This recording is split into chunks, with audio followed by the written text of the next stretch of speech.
Je ne veux pas employer l'autre comparaison qui nous humilierait trop. Je ne veux pas dire qu'il faut que notre maman vienne encore nettoyer notre derrière. Une injustice, c'est une injustice. Levez-vous tous.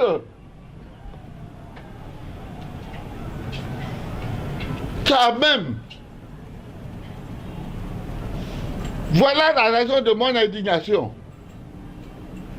Dieu a exaucé nos prières.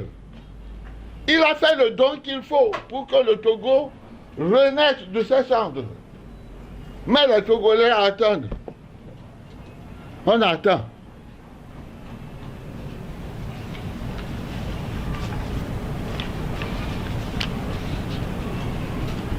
Et mes amis, comme c'est Jésus-Christ que je veux imiter,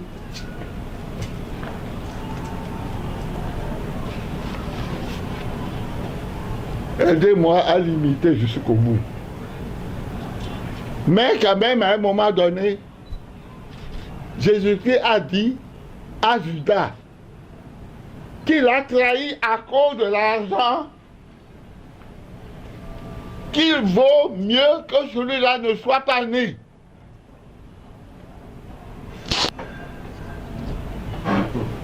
Judas, un traître, qui s'est contenté de 30 francs pour vendre son maître. Et après, il s'est tellement repenti qu'il est allé jeter l'argent. Il a voulu donner l'argent au vendeur. Il lui a dit, c'est ton affaire. Et ça l'a tellement brûlé qu'il est allé jeter l'argent au temple. Puis il est allé se pendre. Alors donc, tous ces Togolais qui reçoivent l'argent et qui trahissent les pauvres Togolais en prolongeant notre souffrance encore pendant 5 ans. Parce qu'on leur a donné 2 000 francs, 3 000 francs, 4 000 francs.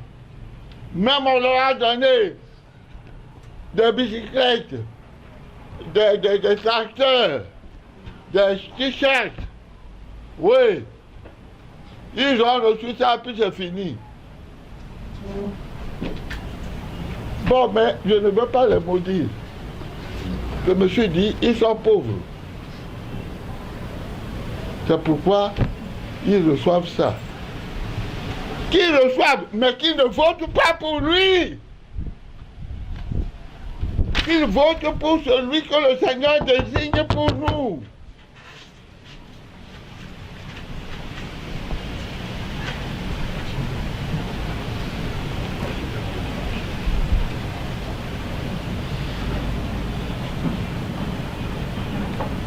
Mes amis les Togolais, notre histoire ressemble un peu à l'histoire d'Israël. Dieu a promis à Israël la terre où coule le lait et le miel. La promesse de Dieu, quand Dieu décide quelque chose, aucune gomme ne peut effacer ce que Dieu a dit. Mais il faut travailler pour que ce projet se réalise. Plus nous manquons notre collaboration, plus nous traînons nous-mêmes la réalisation du plan de Dieu.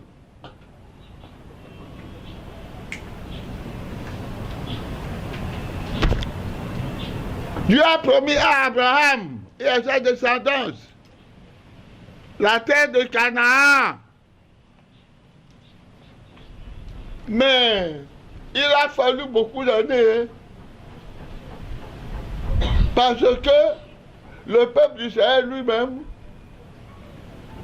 est devenu incrédule et Dieu l'a soumis à la servitude des pharaons en Égypte pendant des années. Par conséquent, mes amis, Dieu nous a exaucé l'eau. Mais si nous voulons jouir de la promesse de Dieu et du don de Dieu, mobilisons-nous maintenant.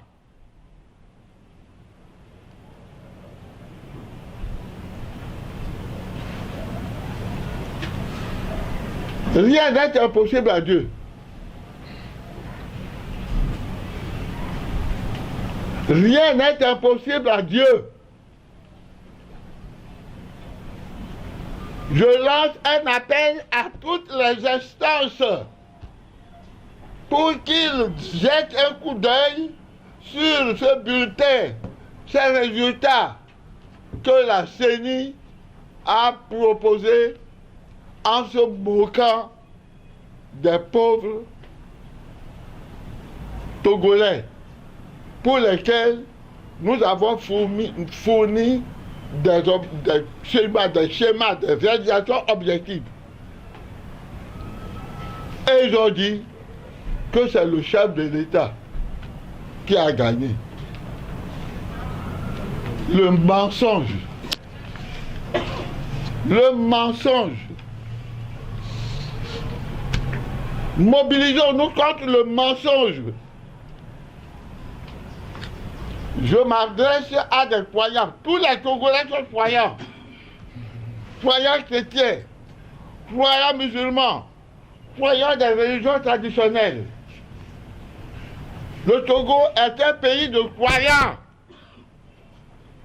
Par conséquent, ressaisissons-nous, mobilisons-nous. Si nous laissons les dents croisées, nous resterons comme ça. On dit, mets le fardeau sur tes genoux. Dieu va t'aider à le porter sur la tête. Donc, ce jour-ci, j'ai dit, jeûnons, prions. Et puis après, faisons une grande manifestation. N'ayez pas peur des fusils.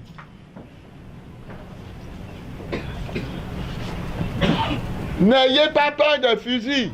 Les soldats eux-mêmes en ont marre. Mais comme ils sont sous des lois, vous savez la loi des soldats, obéissance d'abord, raisonnement ensuite. C'est pourquoi ils ne peuvent pas raisonner. Mais ils attendent que nous, la population, leurs parents qui sont parmi nous, merci t'es là. Oh! Ne soyez pas et noirs, le groupe me dit là de toi. Oh! Réveillons-nous et manifestons notre volonté de changer. Et que Fort bouge. Je ne lui souhaite pas la mort. Hein. Ne gokpo, ne miabu. Ne sigo, jamais. Ne sigo, jamais. Ne miabu. Autrement, ne musigo. En son temps, il y avait son papa qui disait des éléments incontrôlés de l'armée. Quelqu'un, on l'a mis tout d'eau. On nous a enfermés dans le Parlement pendant 26 heures, sans rien manger ni boire, et que j'ai informé le président Yadema. Oh mon Seigneur, oh, ton cas me fait piquer. Oh, donc tu n'as rien mangé aujourd'hui. Oh, mais c'est des éléments incontrôlés de l'armée. Adressez-vous au Premier ministre. Je m'adresse au Premier ministre, il me dit, ah, mon Seigneur, ce sont ces gens-là du Haut Conseil qui me critiquent tout le temps, qui cherchent de me critiquer. Et moi aussi, je vais les aider. Ça doit bien, et nous allons faire. Donc, fort, ne joue pas. Ne sigok po, Et Jagbobo qui est réussi à dire. Et là, il a la figure. Il sera heureux.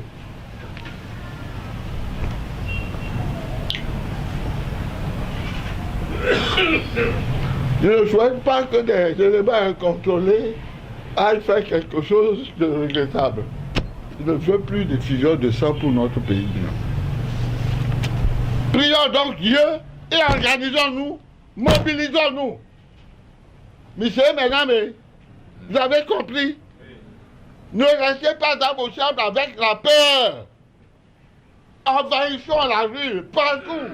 Prenons un jour là, pour que nous puissions gagner la victoire de des urnes et puis proclamer, permettre à M.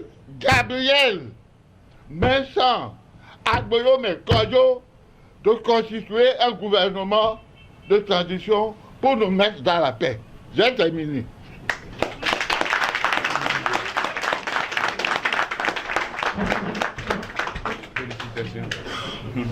Merci à Monseigneur Kodjo qui a exprimé son opinion avec la verve caustique habituelle qu'on lui connaît et qui a dit son indignation par rapport à ce qui se passe dans notre pays et qui a un peu